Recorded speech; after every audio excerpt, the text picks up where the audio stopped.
जलील साहब से आपने मुलाकात की, क्या विषय में आपने चर्चा की और क्या आश्वासन दिए आमचे जलील साहब?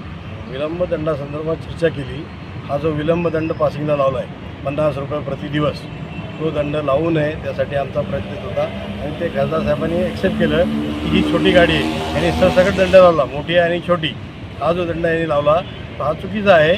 त्यासाठी आपण आचारसंहिता संपल्यानंतर एक प्रशासनातर्फे बैठक घेऊ.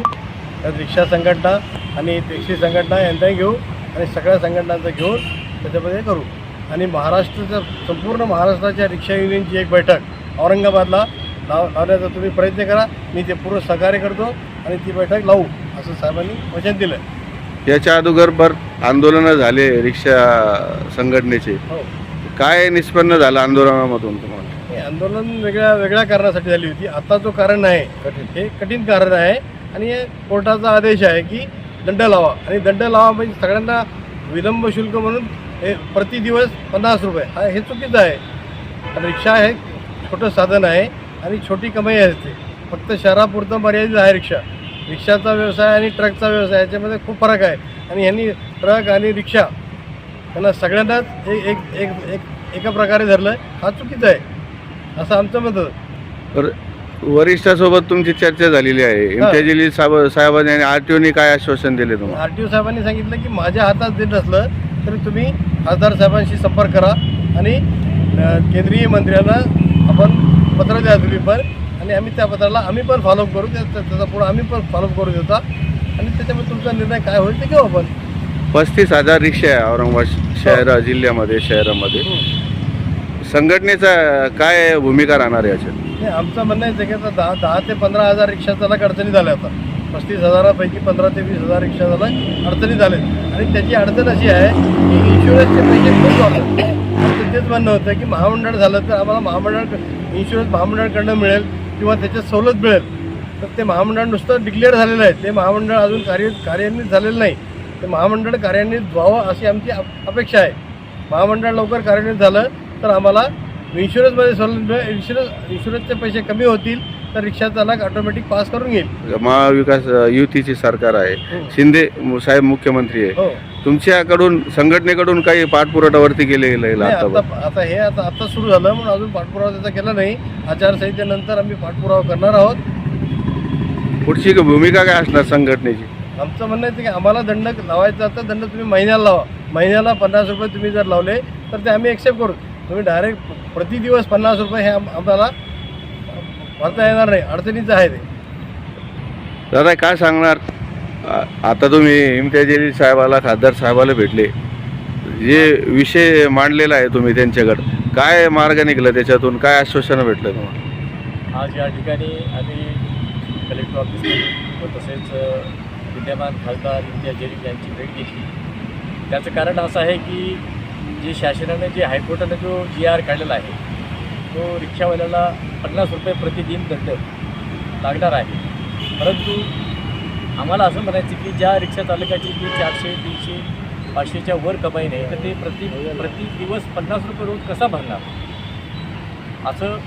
त्याच्यामुळं आम्ही खासदार इम्तियाज जलील यांची भेट घेतली. त्यांनी आम्हाला आश्वासन दिले की आता 4 तारखेपर्यंत आचारसंहिता आहे. याच्यानंतर जे आहे काही तुमचे जे काही मुद्दे जे आहेत, आमचे प्रस्तावित काही मुद्दे आम्ही त्यांच्यासमोर मांडले असताना आम्हाला त्यांनी आश्वासन दिलं की आचारसंहितेच्या नंतर तुमच्या ज्या बी रिक्षा चालक मालक संघटनेच्या जे काही समस्या असतील त्याच्याबद्दल आम्ही तुम्हाला म्हणजे मदत करू. व तसेच सगळ्या महाराष्ट्रातील युनियन जिल्हा जे कोणी रिक्षा चालक मालक असतील त्यांची सगळ्यांची आम्ही छत्रपती संभाजीनगर इथे या ठिकाणी आम्ही बैठक लावणार आहे. व त्यानंतर आम्ही पुढचं काय नियोजन आहे, काय आयोजन आहे आणि त्यानंतर आम्ही ठरवणार आहे. अखिल भारतीय छावा संघटना रिक्षा संघटना जिल्हा अध्यक्ष प्रकाश हेंडके पाटील. रिक्षा चालक मालक संघटनेसाठी सतत लढत आहेत तुमच्या संघटना.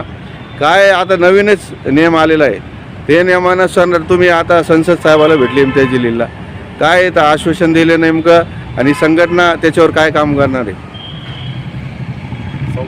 26 डिसेंबर 2016ला केंद्र शासनाने हा आदेश दिला होता का फिटनेससाठी विलंब दंड म्हणून 50 रुपये प्रतिदिन घेण्यात यावा, वसूल करण्यात यावा किंवा घेण्यात यावा.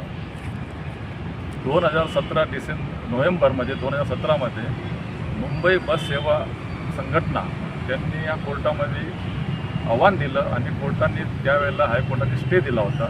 त्यामुळं आतापर्यंत 50 रुपये दंड विलंब हा वसूल करण्यात येत नव्हता. दिनांक 2 मे रोजी 2 मे 2024ला हायकोर्टाने दोन्ही याचिका बघून दोन्ही याचिका खारिज केल्या आणि 50 रुपये रोज प्रतिदंड घेण्यात यावा असं जजमेंट दिला. त्यामुळे ते जजमेंटची कॉपी 7 मे 2020 रोजी परिवहन कार्यालय औरंगाबाद संभाजीनगर इथे त्याची कॉपी आली आणि तिथल्या परिवहन अधिकारी साहेबांनी दिनांक 20पासून हा प्रतिदिन 50 रुपये दंड वसूल करण्यास सुरुवात केलेली आहे. बरेच रिक्षा चालकासोबत आमची चर्चा झाली. रिक्षा चालकांनी आणि मालकांनी बरेच रिक्षा विकलेले आहे. त्यांना दंडात्मक कारवाईमुळे सगळेच परेशान झालेले आहे पावत्यामुळं. आता काही रिक्षा चालक आहे ना माती कामाला मिस्त्री कामाला चालले, याच्यावर काय सांगणार तू? साहेब, आता रिक्षा व्यवसाय कोरोनाच्या परिस्थितीमध्ये कोरोनाच्या पिरियडमध्ये तेव्हापासून हा रिक्षाचा व्यवसाय हा डब घ्यायला आलेला आहे. रिक्षाचे पेट्रोलचे दर, गॅसचे दर, LPG, CNG, ऑइल, रिक्षाचे सुटे भाग हे खूप महाग झाले आहेत. त्याचं मेंटेनन्स करणं परवडत नाही. शिवाय शासनाने प्रत्येक याची फीस वाढवलेली आहे. नूतनीकरण झाले, फिटनेस झालं आहे, परमिट रिन्युअल झालं आहे, सगळ्याच गोष्टीकरता फीस वाढवलेली आहे. त्याच्यामुळे तितका व्यवसाय होत नाही आणि ऑनलाईन पावत्या द्यायला लागले. त्या ऑनलाईन पावत्यांचे पैसे भरता नाकीनं व्हायला लागले आणि आता सध्याला रिक्षाच्या व्यवसायामध्ये 300 रुपये पण घरी नेणं मुश्किल झालेलं आहे. सगळं उदरनिर्वाह चालणं पण कठीण झालेलं आहे. त्यामुळं काही रिक्षा चालकांनी मालकांनी रिक्षा विकून ते माती कामाला आणि बिगारीच्या कामाला जायला सुरुवात केलेली आहे. संघटना काय भूमिका घेणार या विषयावर? संघटना भूमिका ही घेणार आहे की आता आम्ही खासदार इम्तियाज जलील साहेब यांना आम्ही निवेदन दिलं आहे आणि ह्या निवेदनामध्ये सगळं कोर्टाचे जजमेंट कॉपी दिली. शासनाने जे वसूल करण्यात आलेलं त्याचं शासनाचं परिपत्रक दिलं आहे आणि साहेबांनी सांगितलं की 4 तारखेनंतर आचारसंहिता संपेल तेव्हा आपण सगळं बसून तुमच्या संघटना बसून सर्व त्याच्यावर विचार करून आपण त्याच्यावर निर्णय घेऊ आणि शासनाशी आपण हे करणार म्हणजे त्याच्याशी चौकशी करून शासनाबरोबर त्याच्याबरोबर चर्चा करून त्याच्यात तुमचा प्रश्न मार्गी लावण्याचा प्रयत्न करण्याचं आश्वासन. इम्तियाज जलील साहब से मुलाकात करें संगठन के लोगों. Mohammad Bashir, Congress auto rickshaw union जिला अध्यक्ष. आज औरंगाबाद के तमाम रिक्शा ड्राइवर्स के अलावा जितने हमारे संगठन के पदाधिकारी ये तमाम लोग ने एक जगह बैठकर एक निर्णय लिया है और हमारे निसार अहमद साहब इन्होंने कहा था कि भाई RTO से एक ऐसा GR आ गया है जो हमारे ऊपर बोझ बन गया है.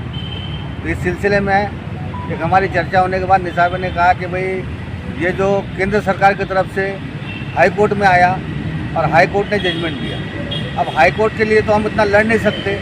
तो हमारा सभी पदाधिकारी को एक शिष्टमंडल माननीय जलील साहब से मुलाकात किया. जलील साहब ने आश्वासन दिया कि आपकी जो भी समस्या रहेगी मैं केंद्र के अंदर 4 तारीख के बाद जो भी निर्णय आएगा मैं आपके साथ हूँ.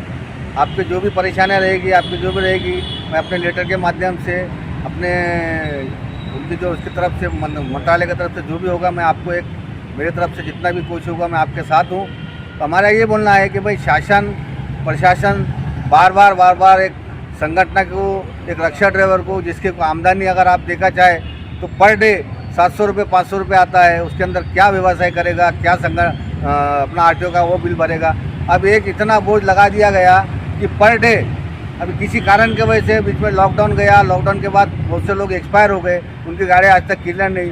10 से 15 हज़ार गाड़ी आज 2 साल 2.5 साल किसी हो चुके हैं. अब उन्होंने ये दंड कैसा भरना? तो हमारा संगठन के माध्यम से हम कोशिश कर रहे हैं कि भाई हम माननीय मुख्यमंत्री जी एकनाथ शिंदे साहब से मिलेंगे, अजीत दादा साहब से मिलेंगे, फडणवीस साहब से मिलेंगे. हमारे जितनी कोशिश होंगी हम पूरी कोशिश करेंगे. आखिरी तक हम एक ताकत से एकजुट से पूरे महाराष्ट्र के लोग लड़ेंगे. जो हमारा नसीब रहेगा, हमारे को जो अब शासन अगर चाहेगा कि एक रोड पे चलने वाले के साथ अगर हम शासन अगर सोचेगा कि रोड पे चलने के साथ एक अच्छा न्याय करें, हम उसकी अपेक्षा रखेंगे. अब हमारी कोशिश तो है, माननीय न्यायाधीश ने जो ऑर्डर दिया है, अब न्यायाधीश के ऑर्डर का पालन, हमारी में इतनी ताकत नहीं है कि हम हाई कोर्ट को लड़ सके. एक 500 रुपये रोज़ कमाने वाला हाई कोर्ट में क्या लड़ेगा? तो संगठन के माध्यम जितनी कोशिश होगी तमाम संगठन के लोग एक साथ रहेंगे और आने वाले दिनों में जैसे साहब ने कहा कि 4 तारीख के बाद महाराष्ट्र के जितने भी पदाधिकारी है पूना, बम्बई, सोलापुर, नागपुर, बीड़, अंबाजोगाई, लातूर, ये तमाम लोग जो भी है इनको हम इन्फॉर्म करके औरंगाबाद शहर के अंदर एक मीटिंग मुंतखब करेंगे। उस मीटिंग के अंदर माननीय जलील साहब ने आश्वासन दिया कि मैं पर्सनल खुद आऊँगा, आरटीओ को भी बुलाऊँगा और जो भी लोग वहाँ पर रहेंगे उसके बाद हम आगे का जो निर्णय है वो करेंगे।